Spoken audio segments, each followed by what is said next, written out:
Bonjour et bienvenue dans Parole de femmes.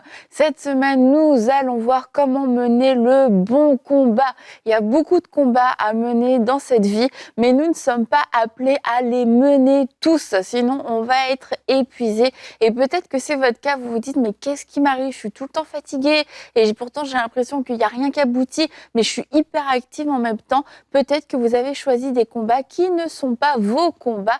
Et je suis aujourd'hui avec Nadine et Laure pour pouvoir en parler. Ça va les filles? Ça va, Annabelle? Oui, contente Laure que tu sois là parmi nous aujourd'hui. Très contente avec vous, en bonne compagnie. Et c'est ça, on va parler des combats, pas des, en tout cas de choisir ses combats, parce que on peut se lancer dans plein de combats dans notre vie en tant que femme. Et pourtant, c'est certain que même si on est appelé à choisir certaines batailles, on n'est pas appelé à toutes les relever. Et il y en a certaines, on va en parler toute la semaine, certaines qui appartiennent au Seigneur, ou certaines qui appartiennent à la voisine, c'est juste pas les nôtres. Par exemple, l'éducation des voisins, c'est pas à nous de le faire. On a assez de nos propres enfants, sans en plus éduquer tout le quartier, sauf si le Seigneur vous l'a demandé. Mais bien souvent, c'est des choses, le Seigneur nous a rien demandé du tout. Au contraire, cette semaine, je crois que le Seigneur va vous demander de renoncer à certains combats. Et le premier des combats, c'est le combat dans les pensées, parce que c'est de celui-là que vont découler aussi les autres. Que se passe-t-il dans notre petite ou grosse tête? Grosse tête pour moi plutôt, mais que se passe-t-il dans nos pensées? Et quelquefois on se rend compte que en fait il y a un vrai combat dans nos pensées. Il y a tout un tas de pensées de toutes sortes de catégories, mais de la plus débile et inutile à la pire des pensées, et qui vont venir nous prendre de l'énergie, nous prendre du temps. Et ça, c'est un des premiers combats. Je pense que à partir du moment où on a un cerveau, on est confronté au combat dans les pensées. Au niveau des femmes, il y a cette expression qui circule depuis quelques années qui s'appelle la charge mentale, qui est en fait tout ce qu'on porte dans nos pensées, de toutes les responsabilités qu'on a à faire, que ce soit l'éducation des enfants, le travail, voilà, gérer notre quotidien. Et toutes ces choses-là viennent en fait être un poids dans nos pensées, parce que même si on n'a rien fait de façon concrète physiquement, ce qu'on pense en fait, ce qu'on ressasse dans nos pensées et tout ça peut vraiment nous drainer de l'énergie. Et ce qu'on parle cette semaine et ce qu'on parle aujourd'hui par rapport au combat dans nos pensées, je crois qu'en tant que femme, c'est vraiment important de s'asseoir par rapport à ça, parce que nous toutes, nous sommes sujettes à avoir plein de pensées. Et des fois, tu parles à quelqu'un et elle va te parler de son histoire et tu te dis, c'est un peu moi, parce qu'en fait, on se reconnaît en tant que femme qu'on pense énormément à beaucoup de choses, en fait. Et c'est d'une chose que de penser à organiser sa journée, voilà, qu'est-ce que je vais faire comme repas, ou bon, voilà, comment je vais organiser ma semaine de travail. Mais c'est une autre chose. Mathieu Desroches, il dit que c'est bien de planifier. C'est très, très bien de planifier.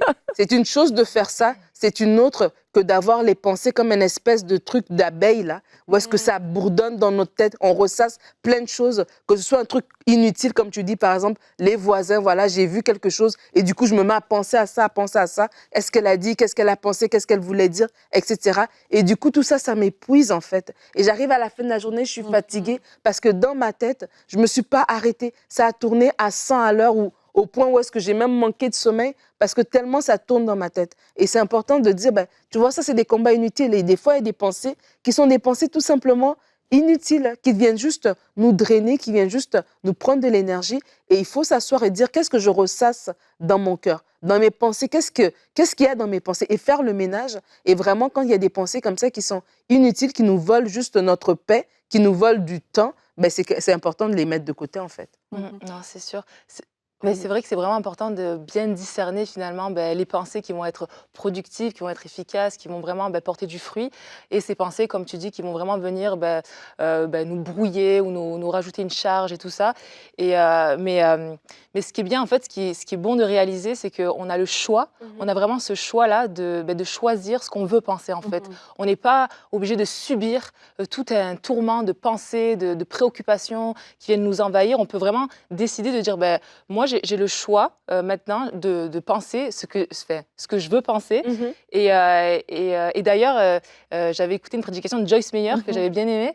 D'ailleurs, moi, je la trouve super bonne au niveau des pensées, tout ça. Elle a vraiment des bonnes... Elle a écrit d'ailleurs un livre, hein, Le champ de bataille des pensées. Voilà. Elle a bien fait de le faire. Effectivement.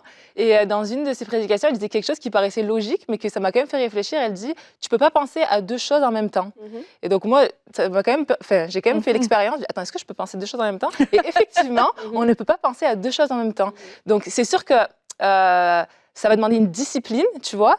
Mais je trouvais ça cool de me dire, bah, attends, si j'arrive à me préoccuper juste, à penser juste aux choses bonnes, aux choses constructives, aux choses qui vont porter du fruit, je vais pas penser au reste. Et voilà, donc après, c'est sûr, comme je dis, que ça demande une certaine discipline parce que évidemment, à chaque fois, tu as quelque chose qui veut venir te prendre la place dans tes pensées, qui veut venir prendre ton temps, etc. Donc, on a un travail à faire. Mais je trouve ça quand même intéressant de se dire, voilà, on a le choix, on est libre de penser à ce qu'on veut penser. Donc, c'est intéressant. C'est ça, en fait, c'est qu'on a de l'autorité sur nos pensées. Et je crois que c'est là où on s'est souvent fait voler. C'est qu'on a eu l'impression, parce que les pensées, c'est un monde qui est quand même très caché, enfin très interne en tout cas. Et on a l'impression que on doit le subir, comme tu disais, Laure, mais on a une autorité et on peut choisir. Non, cette pensée-là, en fait, oui, elle est venue, mais j'ai pas envie de la nourrir, j'ai pas envie de la cultiver.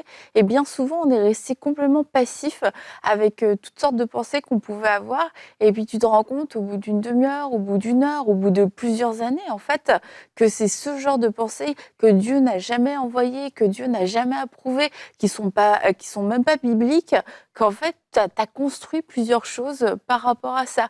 Tu as accepté des pensées de jalousie à un moment donné. Et du coup, tu as une relation avec une amie, avec une sœur, avec une belle-sœur qui est toute bizarre. Et tu te dis, mais dans les faits, c'est quoi la question? Mais qu'est-ce qui s'est passé? Non, mais c'est comme ça. Mais en fait, si tu demandes au Saint-Esprit de venir te rappeler, mais qu'est-ce qui s'est passé? Pourquoi est-ce que la relation est comme ça aujourd'hui? Le Saint-Esprit va te rappeler que finalement, ça a commencé avec une pensée de jalousie. À un moment donné, il y a eu une pensée de jalousie, et plutôt que de voir ah, mais ça, c'était ma chair, ou c'était l'ennemi qui veut venir nous diviser.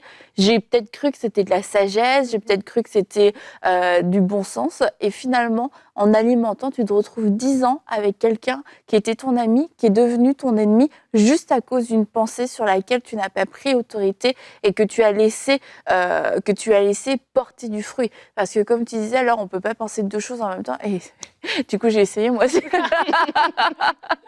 Mais c'est vrai que si on pense comme la Bible nous dit dans Philippiens 4, à s'exercer à avoir des pensées qui soient justes, dignes de louange, honorables, etc., dignes d'approbation, mais en fait, ces pensées-là vont porter du fruit. Et à un moment donné, on va pouvoir manger de ce fruit. Et c'est pareil pour l'inverse aussi.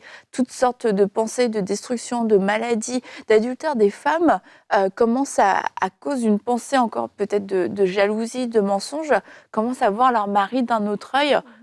Est-ce qu'il y a une histoire? Alors qu'il n'y avait pas d'histoire. Mais la femme, elle vit comme si elle était trompée, comme s'il y avait un adultère dans son mariage, alors qu'il n'y a rien eu. Et c'est une pensée. Et finalement, le mari peut même tomber dans l'adultère, tellement on a parlé l'adultère, on a pensé, on a parlé, on a agi, et ça a poussé, et on se dit, tu vois, je l'avais toujours su. Mais finalement, c'est cette pensée-là qui a fait naître quelque chose dans notre cœur ou dans le cœur de l'autre.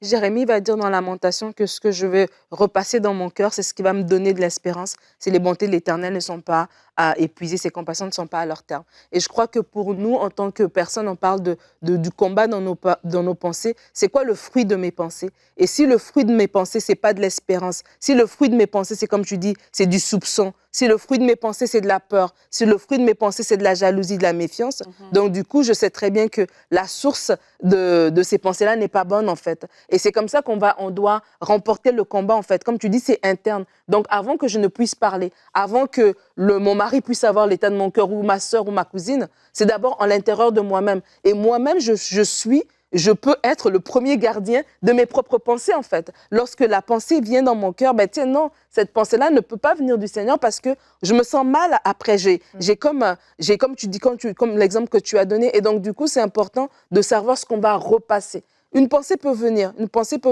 mais qu'est-ce qu'on va repasser dans notre cœur? C'est ça qui va nous alimenter continuellement, en fait. Et c'est là que tu parles par rapport au verset de Philippiens 4:8. C'est ça qui va nous alimenter continuellement. Donc, c'est important de faire cet exercice vraiment. Et des fois, on est dans des saisons où est-ce que peut-être les choses sont plus difficiles.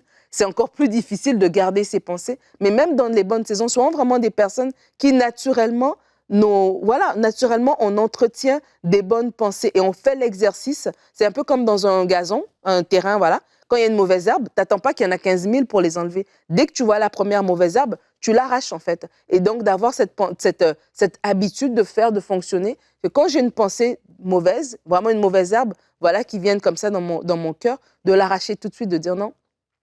Je ne vais même pas la laisser rester là parce qu'elle va contaminer les autres. Ou quand il y en aura d'autres, trois, ça va vite aller là. Donc vraiment, j'arrache cette pensée-là. Je veux choisir de repasser ce qui est bon. Et quand on préparait l'émission, je pensais que des fois, dans nos pensées aussi, il y a l'ennemi qui nous accuse. On a des fois des pensées où c'est le diable qui nous accuse. Donc, ce n'est pas une pensée où j'ai une jalousie envers quelqu'un, où j'ai un soupçon envers quelqu'un, mais c'est l'ennemi même qui vient m'accuser dans mes pensées, qui vient me rappeler mes fautes, qui vient me rappeler des limitations, qui vient me dire que tiens, ça ne va jamais marcher ton truc, qui vient me dire des petites choses comme ça. Et ça encore, c'est important de se positionner. C'est vraiment un vrai combat à remporter et vraiment d'aller chercher dans la parole de Dieu des choses. Chacune de nous, on a peut-être un système de pensée, en tout cas, je ne sais pas comment le dire, mais il y a des pensées comme ça qui reviennent. Peut-être pour certaines personnes, c'est des pensées par rapport à leur identité. Pour d'autres personnes, c'est des pensées par rapport à leur avenir. Pour d'autres personnes, c'est des pensées par rapport à des fautes qu'elles ont commises. Mais chacune de nous, on a comme certaines pensées comme ça qui reviennent, que l'ennemi sait que je sais par là que je vais l'attraper, tu vois. Et donc, du coup, quand on connaît ces choses-là, remporter le combat dans nos pensées, c'est aussi de dire, je vais me positionner, je vais chercher, dans les moments où je me sens plus forte, la parole qu'il faut. Comme ça, quand cette pensée viendra, ben, je serai déjà préparée pour dire « Ah ouais, je connais cette pensée-là, mais non, Dieu m'avait dit ça. En telle saison, Dieu m'avait dit ça. Et cette parole-là, je vais l'utiliser pour combattre cette pensée. » Bah, c'est ça, surtout que là, comme tu l'as dit un peu dans ton exemple, les pensées sont un peu la racine, le départ de toutes nos actions, en fait, de tout ce qu'on va faire. Donc ça part de là, en fait. Donc si on ne pense pas d'une façon correcte ou d'une façon nocive qui nous nuit, forcément, ce qui va en découler ne va pas être bon. Et c'est pour ça que j'aime beaucoup le verset connu de Romains 12:2 qui dit « Ne vous conformez pas au siècle présent, mais soyez transformés par le renouvellement de l'intelligence afin que vous discerniez quelle est la volonté de Dieu, c'est qui est bon, agréable et parfait. » Et c'est là où c'est vraiment important de pas se laisser, comme tu dis, envahir par toutes ces pensées, puis prendre ce temps-là de dire attends Seigneur, je vais passer ce temps avec toi et vraiment que tu puisses renouveler mon intelligence et me remettre en fait mes vérités à jour, ta parole à jour, ce qui est bon en fait en moi à jour. Et tu parlais aussi de l'ennemi, c'est vrai qu'il finalement va être sujet à venir en fait nous déstabiliser dans nos pensées, en fait, nous amener, comme tu dis, de la culpabilité, ou aussi en fait il va tout faire pour changer notre perspective de la vérité, notre perspective de Jésus. Et j'avais juste un petit exemple. C'est vrai que ces temps-ci, j'ai parlé avec beaucoup de femmes qui finalement étaient souvent fatiguées, vivaient un peu les mêmes choses, évidemment, des mal de tête, des migraines, des petits vertiges et tout ça. Et ça revenait souvent. Puis plus je parlais avec, et plus je réalisais que finalement, petit à petit, ça les éloignait un peu de la vérité, de ce que Dieu avait pour elles. Puis même dans le caractère, ça vient aussi un peu t'affecter parce que quand tu es préoccupé par des choses comme ça, tu es un peu plus aigri avec les autres, il y a un peu plus de tension. Et finalement, petit à petit, tu voyais que je réalise que je suis en train de me faire voler en fait, parce que ma perspective est sur ce que je ressens, sur je suis fatiguée, je me sens pas très bien. Puis après, tu te dis, est-ce que je vais être assez en forme pour mes enfants? Est-ce que je vais être capable de tenir ma maison? Tu vois, il y a tout un système de pensée qui vient dans la crainte. Et du coup, petit à petit, tu pars de ce que Dieu veut pour toi. Et en fait, donc je me disais, oui, c'est sûr que Dieu veut qu'on soit en santé, il veut nous donner la vie en abondance. Donc ça peut être bon de prier pour que, Seigneur, pourquoi je suis fatiguée? Puis vraiment, viens mettre en lumière, voilà pourquoi je suis fatiguée, ou peut-être faut que je prenne autorité, peut-être qu'il faut que je me repose, tout ça. Mais en même temps, dans nos pensées, toujours garder cette perspective de Jésus, même quand ça va moins bien, rester dans la louange, rester vraiment dans c'est pas grave, je vais pas me laisser abattre. Ok, là, je suis peut-être plus fatiguée, mais Seigneur, merci parce que tu vas me donner la vie en abondance, puis je vais continuer dans des pensées de vie, des pensées de joie, des pensées d'espérance, et vraiment continuer mon chemin là-dessus, puis pas me laisser déstabiliser. Ouais. Et puis c'est vraiment dans les grands thèmes de la vie par rapport à la santé, tu parlais de l'identité, etc. Mais c'est aussi dans ce qui peut sembler des petites pensées, on se dit, bah, c'est normal, c'est les histoires de la vie. Mais justement, quelquefois, les histoires de la vie ne doivent pas devenir l'histoire de notre vie. L'histoire de la boulangère qui t'a regardé de travers il y a 15 ans parce que, je sais pas quoi, t'étais mal coiffée. Quelquefois, tu vis avec plein de petites choses comme ça, plein de petites situations, de petites anecdotes qui viennent te gruger, en fait. Et il y a pas longtemps, justement, j'ai reçu un message d'une entreprise, du patron d'une entreprise avec qui on devait avoir affaire. Et c'était assez tard le soir. Et son message n'était pas très sympathique. Il n'était pas très sympathique. Et du coup, tu sais, je me suis dit, OK, c'est vraiment pas sympa, mais bon. Et bref, après, je vais me coucher. Et tu sais, mais ma vie est tellement plus que lui, que je ne connais pas d'ailleurs, que le service qu'il doit faire, qu'il doit rendre, enfin, je veux dire, il n'y a pas de situation de vie ou de mort. Mais le fait d'avoir reçu un message comme ça, aussi violent, je trouvais, qui sortait de nulle part. Et puis, bref, tu sais, c'est vraiment les petits trucs de la vie. Et en fait, j'étais dans mon lit et puis je dormais pas. Et c'est rare que je dorme pas quand je suis dans mon lit. Et là, du coup, je me suis dit, attends, il y a un truc qui cloche, qu'est-ce qui se passe? Et en fait, sans même m'en rendre compte, ça faisait peut-être 1 heure, 2 heures que je faisais que de penser à son message. Et il y a plein de trucs, tu sais, du coup, qui en découlaient, ce que j'aurais pu répondre, ce que je devrais répondre, ce que je devrais dire. Mais tu sais, j'en avais même pas conscience, j'étais juste couchée. On m'aurait dit, tu fais quoi? Rien, rien. Je sais pas, tu penses à quoi? Rien. Tu sais, t'as l'impression que t'es dans ton lit, que t'es en train de te reposer. En fait, j'étais pas du tout en train de me reposer. Mon âme était hyper active. Je dormais pas. Du coup, je me suis couchée trop tard. Le lendemain, j'étais fatiguée. Et en fait, je me suis dit, attends, il vient de me voler du sommeil pour une histoire bidon dont c'est bon, enfin, je veux dire, ça en valait tellement pas la peine. Et tu vois, je me dis, tu mets tout ça bout à bout dans une journée, dans une semaine, dans un mois, dans une année, c'est comme ça que tu arrives, comme tu disais là, à être épuisé. C'est comme ça que tu arrives, t'as mal à la tête, t'as moins de patience. Et en fait, tu te rends compte qu'il n'y a pas eu un gros truc, mais c'est juste plein de petites choses qui ont activé tous tes systèmes de pensée. T'as été énervé, t'as été irrité, t'as été impatient, t'as été déçu, blablabla, blablabla. Et puis ça t'a complètement défocalisé. Et je me dis, mais attends, je refuse de me faire voler ma vie pour cette histoire parce qu'il y a un monsieur qui est pas content après je sais pas trop quoi. En plus, je me sentais pas du tout coupable. Je trouvais que j'avais rien fait. Au contraire, j'étais victime dans cette situation. Mais tu sais, je me dis, ça, c'est vraiment les petits tracas de la vie quotidienne.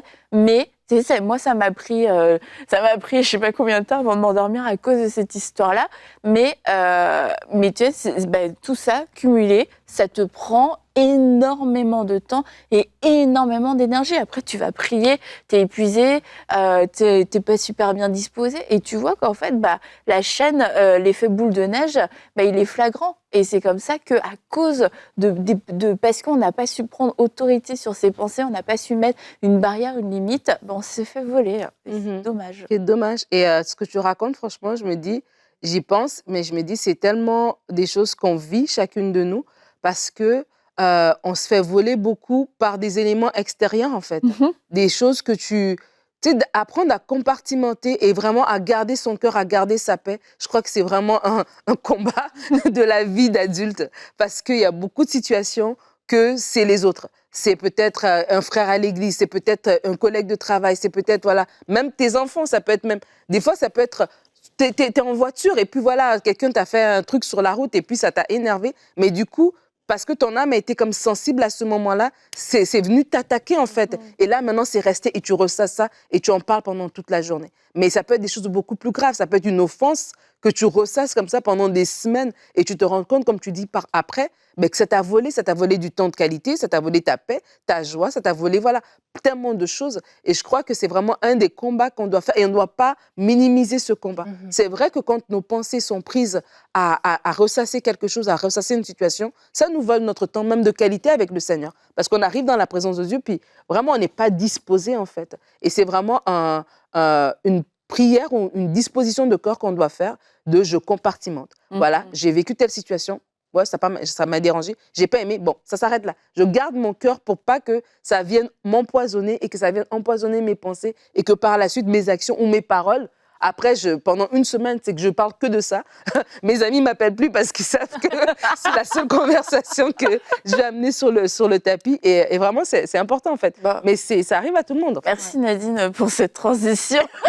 Mes amis m'appellent plus parce qu'ils en ont marre, je leur en parle. Et on a une question aujourd'hui. Comment faire pour couper court, mettre fin à une discussion qui n'est pas édifiante, demande Claudine de France. Alors, Laure, est-ce que tu as des conseils pour nous? Ok, salut Claudine. Alors, pour te répondre, déjà, une discussion pas édifiante. Bon, qu'est-ce que c'est? On sait ce que c'est, mais bon, moi, j'aime bien revenir un peu sur... voilà. Alors, une discussion édifiante, finalement, c'est lorsqu'il n'y a rien de positif qui en ressort.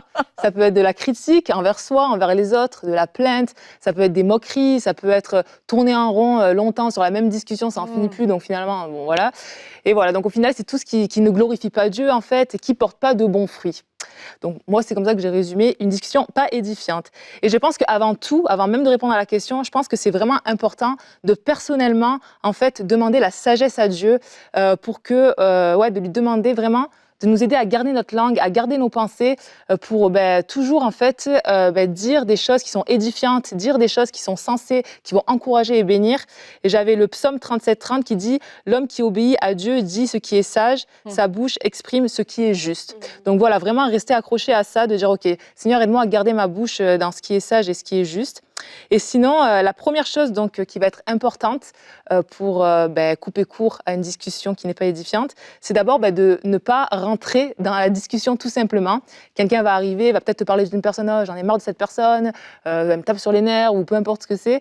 Et vraiment de ne pas animer en fait cette discussion, de ne pas l'alimenter, même si tu as un avis dessus. Ça peut arriver, des fois, on peut avoir une pensée, on peut avoir notre opinion, mais voilà, c'est pas le temps de le dire, il faut le garder pour soi et vraiment être sage et ne pas venir alimenter donc la discussion.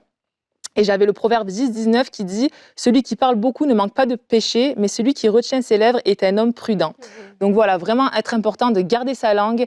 Et même si ça nous démange, des fois, c'est vrai qu'on a envie de donner notre avis. Mais voilà, ça va être important vraiment d'être prudent dans ce qu'on va dire. Et en fait, finalement, de ne rien dire, c'est mieux, des fois.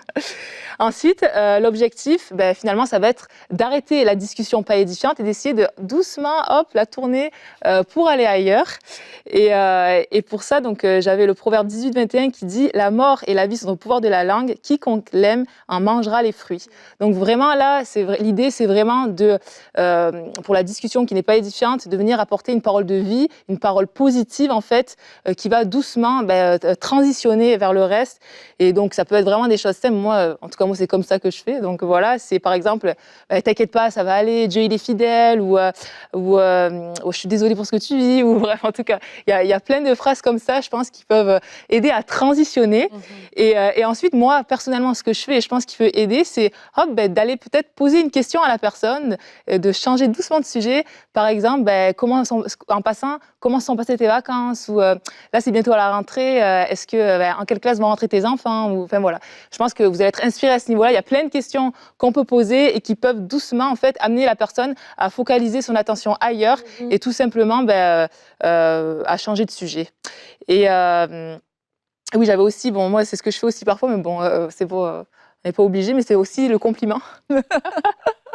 Tu peux aussi tourner la discussion en, voilà, pourquoi pas faire un compliment. C'est intéressant ce que tu disais, parce que toi, tu fais un compliment. Tu choisis de faire un compliment parce que tu trouvais que ça renverse aussi le négatif de c'est ça, en fait. On part sur quelque chose de positif, voilà, de quelque chose qui est plus joyeux, voilà, qui est mieux. Et donc, c'est sûr que si la discussion a duré 1 heure, enfin, que tu n'as pas réussi à en sortir, de dire, oh, ta robe est belle, ou ça fait pas trop de sens, c'est un peu bizarre.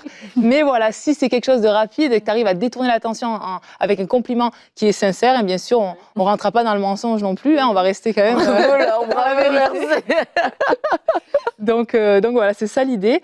Puis enfin, écoutez, si vous vous sentez assez à l'aise et proche de la personne et que vous sentez la personne est réceptive, donc peut-être la reprendre avec amour et voilà, lui dire écoute, je trouve pas que c'est édifiant ou que la discussion va vraiment quelque part. Et dans Galates 6:1, ça nous dit frères, si un homme vient à être surpris en quelque faute, vous qui êtes spirituels, redressez-le avec un esprit de douceur. Prends garde à toi-même de peur que tu ne sois aussi tenté. Donc voilà, donc vraiment avec amour, de venir reprendre ton frère, reprendre ta sœur et de lui dire que voilà, c'est pas édifiant. Et pourquoi pas proposer de la prière aussi, si la personne est vraiment ouverte à ça, de dire de conclure avec la prière. Je trouve que ça clôt bien une discussion, puis ça permet même à la personne finalement de relâcher peut-être son problème, ou ce qu'elle vit, ou peu importe ce qui n'est pas bon, entre les mains du Seigneur. Amen. Amen. La Bible dit chasse le moqueur et la querelle prendra fin.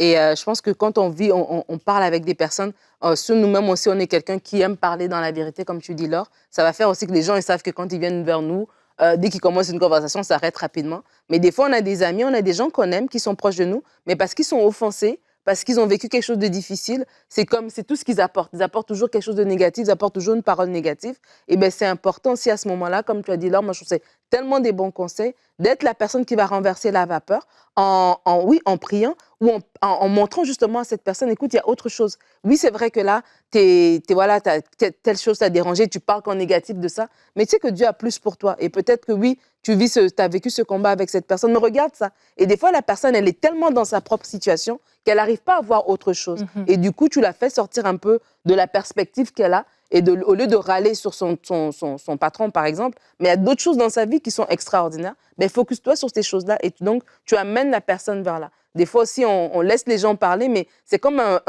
un poison. Eux-mêmes aussi sont là-dedans, ils parlent et ça les empoisonne le cœur. Et donc, nous, vraiment, d'être aussi ces agents de paix, d'espérance et puis d'apporter aussi ce côté positif.